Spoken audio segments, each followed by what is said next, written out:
Another day, another statement from North Korea pressuring the United States.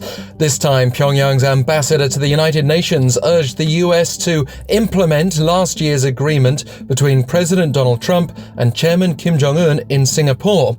You may recall this was the summit that actually ended relatively well, unlike the Vietnam follow-up that came to an abrupt halt.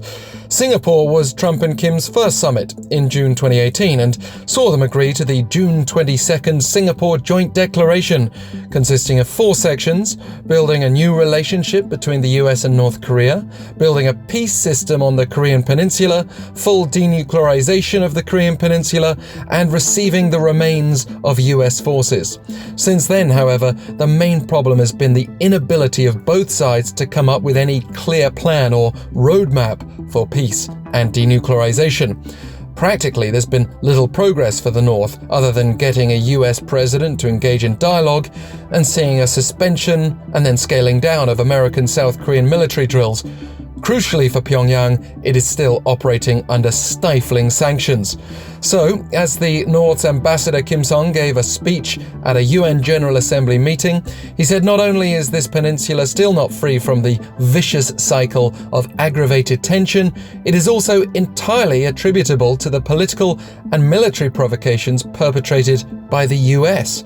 You might still wonder, why is North Korea pushing for the Singapore Agreement to be upheld, considering it concerns its own denuclearization? Well, Pyongyang wants the security guarantees Trump promised in Singapore, which could be interpreted as the removal of American troops and military hardware from Korea, not to mention the benefits of sanctions relief.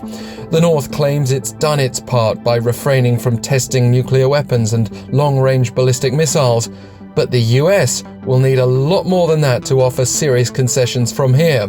And here we are, deadlocked with just weeks to go until the end-of-year deadline that Pyongyang set for Washington to come up with an acceptable proposal.